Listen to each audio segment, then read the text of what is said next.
사람이 스스로 도달할 수 있는 가장 높고 아름다운 관계의 누림은 단지 생각한다고 해서 즉시 그 아름다운 관계 속으로 들어가 온전히 누릴 수 있는 것이 아닙니다. 먼저 소망이 있고 구상이나 계획이 있으며 그 다음 준비의 과정이 있습니다. 일정한 차원에서의 준비가 필요합니다. 준비가 된 후 다음 단계로 들어가면 비로소 온전한 누림이 시작됩니다. 양측의 관계는 더 이상 서로 맞춰가거나 적당히 누리는 것이 아니라 충분하고 온전하게 몰입하고 누리는 단계로 들어갑니다. 이러한 완전한 사랑, 이러한 완전한 누림의 관계의 생명은 오직 하나님께서 우리를 위해 예비하셨으며 천국의 생명과 관계 안에서만 실현될 수 있습니다. 하나님이 세상을 이처럼 사랑하사 독생자를 주셨으니 이는 그를 믿는 자마다 멸망하지 않고 영생을 얻게 하려 하심이라. 이 모든 것은 그의 아들을 통해 우리를 위해 예비되었으며 우리로 하여금 그분이 우리를 위해 예비하신 그분 자신을 온전히 받아들이게 하십니다. 온전히 영접할 때 이것이 그분이 우리를 위해 예비하신 천국의 풍성함과 축복이며 우리는 온전한 누림을 시작하게 됩니다. 오늘 히브리서 9장 23절에서 28절의 말씀을 통해 이러한 그분의 구원과 사랑을 확신하고자 합니다. 그러므로 하늘에 있는 것들의 모형은 이런 것들로서 정결하게 할 필요가 있었으나 하늘에 있는 그것들은 이런 것들보다 더 좋은 제물로 할지니라.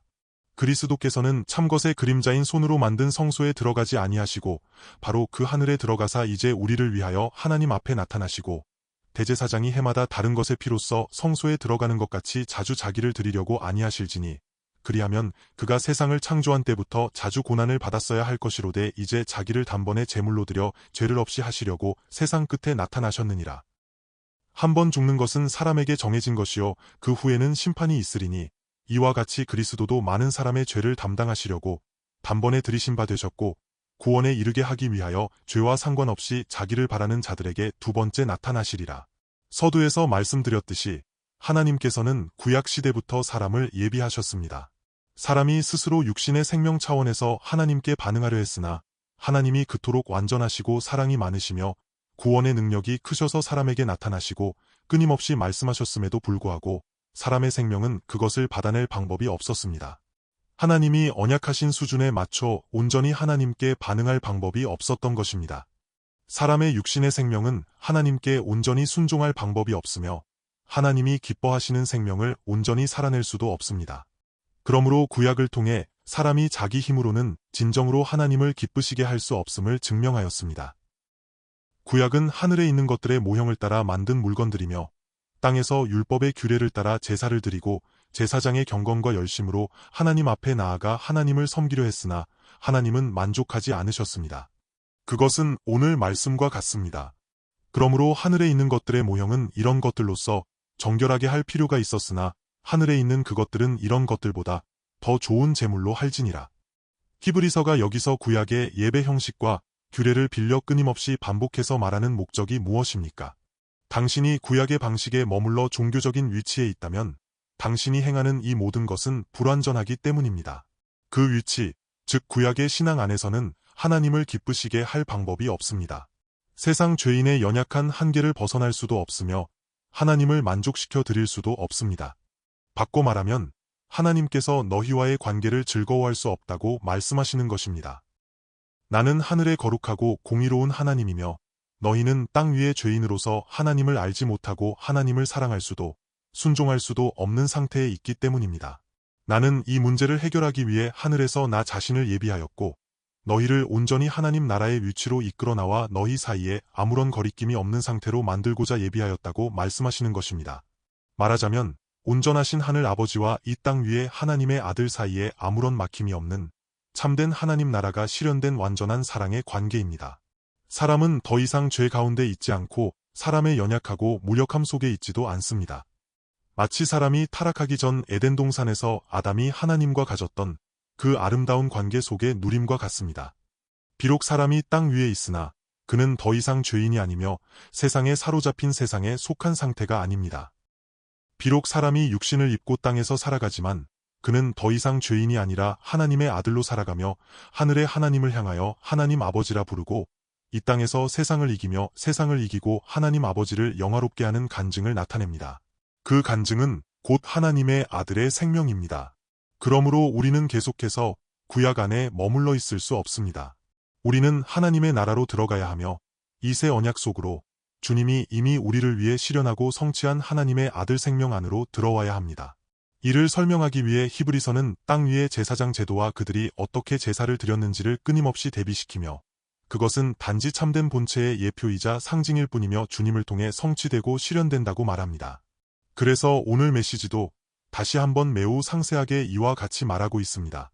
앞의 메시지에서 우리는 영원한 기업을 얻을 자이며 부름을 받은 자로서 약속된 영원한 기업을 얻을 자라고 했습니다. 그리고 유언한 자가 죽어야 기업을 얻을 수 있다고 했습니다.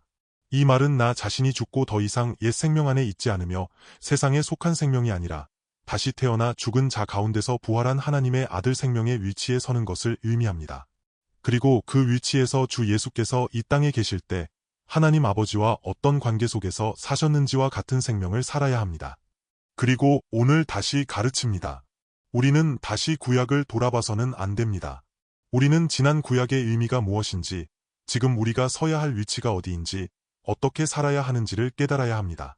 오늘 메시지가 다소 길지만 핵심 내용을 빠르게 요약하여 오늘 메시지를 통해 우리에게 주시는 핵심을 어떻게 적용하고 붙잡을지 살펴봅시다. 그러므로 하늘에 있는 것들의 모형은 이런 것들로서 정결하게 할 필요가 있었으나 하늘에 있는 것들의 모형은 무엇입니까?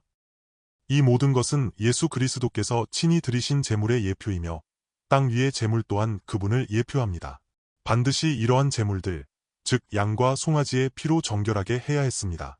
하늘에 있는 그것들은 이런 것들보다 더 좋은 제물로 할지니라. 하늘의 제물은 바로 어린 양의 피이며 하나님이 기뻐하시는 온전한 어린 양의 피입니다. 이 피로 정결하게 합니다. 이것은 완전한 것입니다.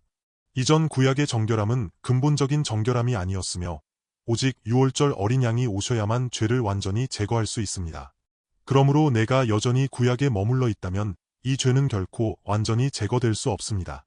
바꿔 말하면 내가 죄인의 위치를 온전히 떠날 방법이 없습니다. 오직 하늘의 본물이 오셔서 우리를 온전히 정결하게 하셔야만 양심의 모든 거리낌까지도 정결해집니다. 그리스도께서는 참것의 그림자인 손으로 만든 성소에 들어가지 아니하시고, 이 말은 땅 위의 레위 지파 제사장들이 땅 위의 성소에서 섬기던 위치를 의미합니다. 이것은 단지 참 성소의 그림자일 뿐입니다. 바로 그 하늘에 들어가사 이제 우리를 위하여 하나님 앞에 나타나시고 그분은 하늘로 들어가셔서 하나님 아버지 곁에 계십니다. 이제 우리를 위하여 하나님 앞에 나타나신다는 것은 그분이 이미 구속을 완성하셨고 하나님 나라의 실현을 완성하셨으며 하늘나라에서 하나님의 보좌 우편에 앉아 계신 하나님 나라의 왕이시라는 것입니다. 한편으로 그분은 높은 하늘에 승천하신 존귀한 대제사장으로서 이제 우리를 위해 하나님 앞에 서 계십니다. 우리를 위해 하늘에 들어가셔서 하나님 아버지 앞에서 우리를 위해 간구하십니다. 그분은 우리를 이 하늘로 인도하시고 하나님 아버지 앞으로 인도하십니다. 그분이 자신의 생명을 우리에게 주셨기에 성령을 통해 그분과 나와 그분은 나뉠 수 없게 되었습니다. 그분은 이미 자신의 생명으로 나를 구속하고 얻으셨으며 나 또한 나의 온 생명으로 그분의 사랑에 반응하며 그분과 함께 십자가에 못 박혀 죽었습니다. 그분은 나의 생명이시며 나는 온전히 그분께 기속되고 그분께 속해 있습니다. 그러므로 나는 그리스도 안에 있는 것입니다. 나는 이미 하늘에 들어갔습니다. 이것은 하나님의 아들을 통해 그분 안에서 하나님 아버지 앞에 있는 것이기에 가능합니다. 그러므로 그분과 하나님 아버지의 관계가 우리의 관계가 되었으며 우리를 위해 실현되고 성취된 구원입니다. 그분이 이 땅에 오셔서 성육신하셨고 땅에서 하늘로 가시며 우리를 위해 자신의 생명을 예비하셨기 때문입니다.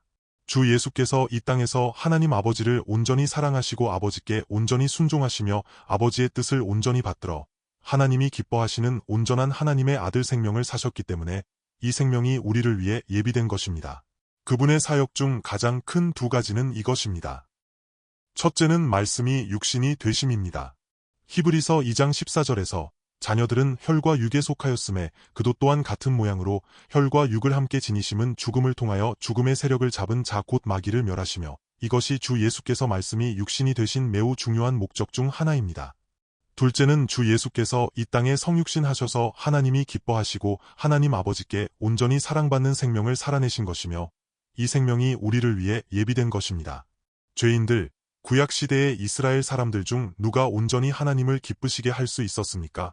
아브라함을 포함한 모든 선지자, 다윗을 포함하여 그들 자체가 그렇게 선했던 것이 아닙니다. 죄인 그 자체는 죽은 자입니다. 죽은 자는 스스로 살아날 수 없고 스스로 고칠 수도 없으며 자신을 변화시킬 수도 없습니다. 사람의 노력이나 경건으로는 불가능합니다. 또한 죽은 자가 어떻게 회개합니까? 불가능합니다. 오직 죽음과 상관없고 죄와 상관없으신 이 하나님의 아들이 하나님 아버지로부터 오셔서 성육신하여 사람의 몸을 입고 사람이 되셨으며 이 땅에서 하나님이 기뻐하시는 온전히 하나님 아버지를 영화롭게 하는 생명을 살아내셨습니다. 세상에 사로잡히지 않고 세상에 속하지도 않으며 이 땅에서의 그분의 생명은 온전히 아버지의 뜻을 받들었습니다.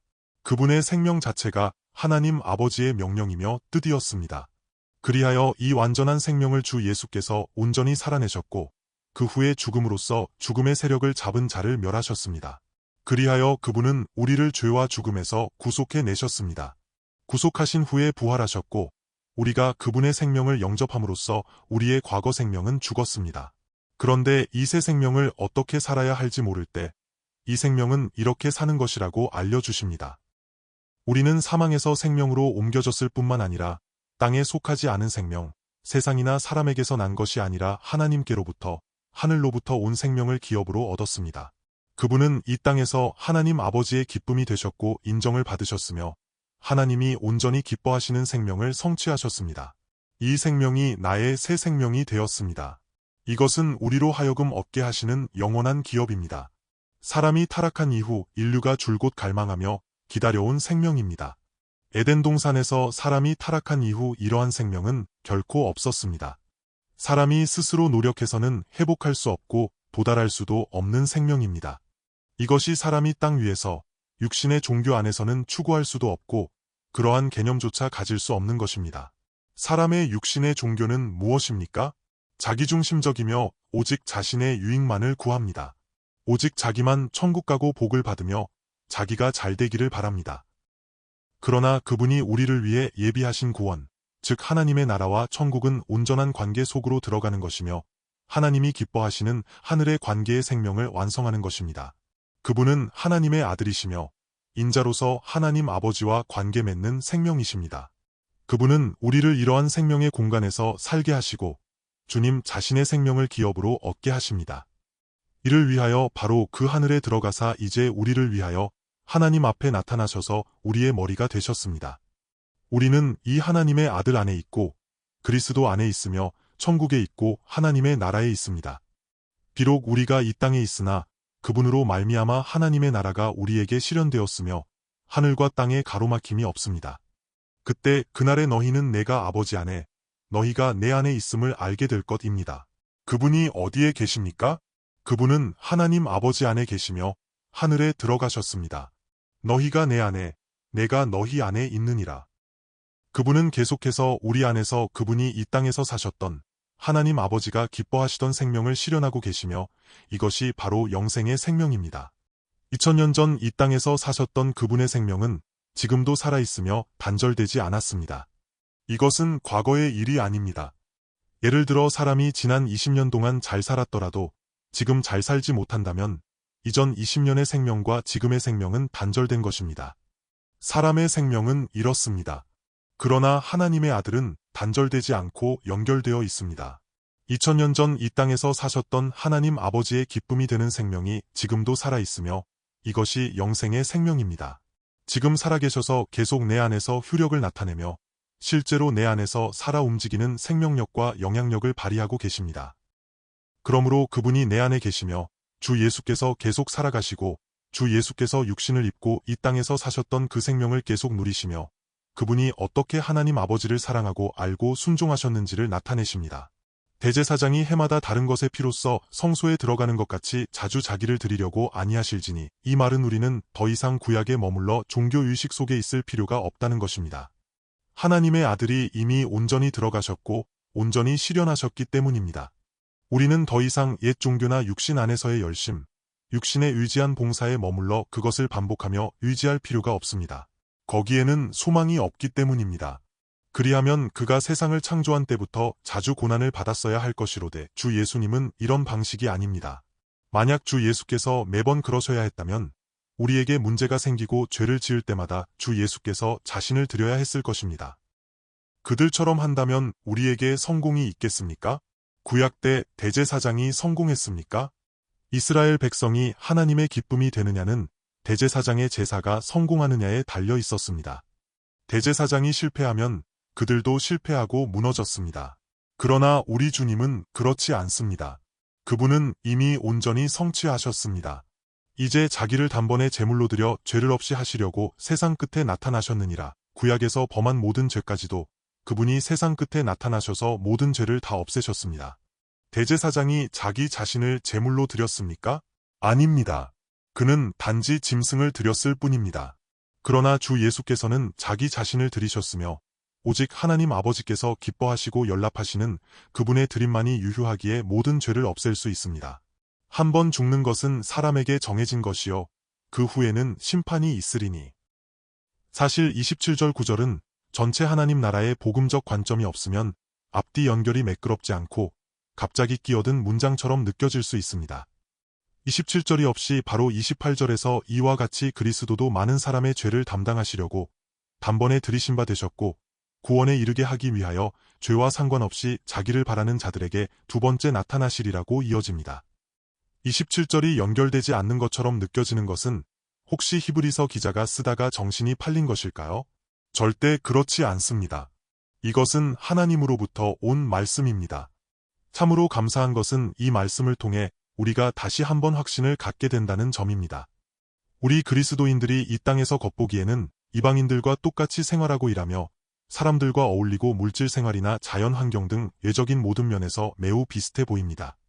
주 예수께서 이 땅에 계실 때도 마찬가지였습니다. 그분도 제자들과 함께하며 여러 환경에 직면하셨고 사람들의 비방을 받으셨으며 큰 풍랑 등 온갖 일을 겪으셨습니다. 그러나 그분의 생명 안에 있는 평안과 안전함, 만족, 사랑, 겸손은 참으로 하늘의 만족스러운 생명을 나타냈으며 제자들과 다르고 세상 사람들과는 확연히 달랐습니다. 그분 안에는 바로 천국이 있었고 하나님의 나라에 사셨으며 항상 하늘의 하나님 아버지 안에 계셨습니다. 그러므로 그분은 매우 안전하고 만족스러웠으며 참된 평안과 기쁨이 있었습니다. 우리 또한 이러한 주님의 생명을 기업으로 받았습니다. 성경은 말씀합니다. 오직 너희는 택하신 족속이요 왕 같은 제사장들이요 거룩한 나라라고 하셨습니다. 이러한 생명은 땅 위에서도 많은 영적 전쟁에 직면합니다. 주 예수께서도 전쟁을 치르셨고 승리하셨습니다. 그분은 승리하셨고 단 한 번도 패배하지 않으셨으며 어둠의 세력을 물리치고 세상을 이기셨습니다. 이것이 세상 속에서 이 땅의 물리적 물질적 세계 속에서 사람들이 경험하고 누리는 하나님 나라의 실제입니다. 그러나 우리의 이 생명은 육신의 한계 안에 머물지 않습니다. 육신은 끝이 납니다. 주 예수께서도 계속 육신 안에 머물지 않으시고 육신으로 완성하신 그 생명을 성령을 통해 영원히 온전하게 우리에게 주셨습니다. 그리하여 그분도 죽으시고 부활하셨습니다. 한 번 죽는 것은 사람에게 정해진 것이요. 이것은 무엇을 의미합니까? 겉으로는 누가 천국 생명인지, 누가 지옥과 같은 세상 생명인지 알 수 없습니다. 사람은 누구나 죽으며 육신은 끝나게 마련입니다. 그러나 죽은 후에는 심판이 있으니 이는 단지 저주의 심판만이 아닙니다. 여기서의 심판은 저지먼, 즉 판단입니다. 형벌이 아니라 판단입니다. 죽음 후에 판단이 있습니다. 과연 너는 지옥 생명이었구나, 너는 천국 생명이었구나라고 구별되고 판단되는 것입니다. 죽음 후의 심판, 즉 저지먼은 구별해내는 것이며 이는 사람이 죽은 후에 진정한 시작이 있고 당신이 하나님이 기뻐하시는 천국 생명인지가 진정으로 드러난다는 의미입니다. 혹은 당신이 스스로 돈이 있고 능력이 있다 생각하며 사람들이 칭찬해 주어 스스로 괜찮다고 느꼈을지라도 사실 당신의 생명이 어둠이고 지옥이며 죽은 생명이었다는 사실이 그때 증명되며 그것이 영원하게 됩니다. 그때가 진정한 시작입니다. 사람이 이 땅에서 사는 것에 대해 27절은 정해진 것이라고 말합니다. 이 땅에서 사람이 얼마나 살지는 아무도 모르며 매우 짧습니다. 설령 100년을 산다 해도 아주 짧은 순간입니다. 한 번 죽는 것은 사람에게 정해진 것이요 그 후에는 심판이 있으리니라는 말씀은 당신이 천국에 속했는지 지옥에 속했는지를 증명한다는 뜻입니다. 이와 같이 그분이 오신 목적은 주 예수께서 두 번째 나타나실 때 즉 주님이 다시 오실 때는 하나님의 나라가 믿는 자든 믿지 않는 자든 모든 이에게 온전히 드러나게 될 것입니다. 두 번째 나타나시리라. 죄와 상관없이 자기를 바라는 자들에게 구원에 이르게 하기 위하여. 이 말의 뜻은 주 예수께서 다시 오실 때 혹은 주님이 재림하시기 전 이미 육신이 죽은 자들에게도 마찬가지로 우리는 이 땅에서 이미 하나님의 나라를 영접했으며 이 하나님의 나라는 곧 하나님의 아들 생명으로서 이러한 생명을 사는 자들은 죄와 상관없는 자들이라는 것입니다. 누가 죄와 상관없을 수 있습니까? 오직 하나님의 아들만이 내 안에서 죄와 상관없는 생명을 사시며 이것이 우리가 기업으로 얻은 생명입니다. 그리고 이 생명은 간절히 그분을 기다려야 합니다. 왜냐하면 우리가 이 땅에서 고난을 겪기 때문입니다. 의인은 이 죄악된 세대에서 고난을 받게 마련입니다. 당신이 의인이 아니라면 그렇게 고난을 받지 않을 것입니다. 노아를 보십시오. 당시 노아의 시대는 죄악으로 가득 찼습니다. 노아는 하나님 앞에서 의인이었습니다. 그러나 노아는 이 세상에서 고난을 겪었습니다. 실상 롯도 마찬가지로 소돔과 고모라에서 고난을 겪으며 힘들게 지냈습니다. 그는 이 죄악된 세상과 다른 생명을 살았기 때문입니다. 왜냐하면 죄와 상관없는 생명을 살았기 때문입니다. 그러나 이 세상은 부패와 죄로 가득 차 있습니다. 주 예수께서 이 땅에 계실 때도 그러하셨습니다.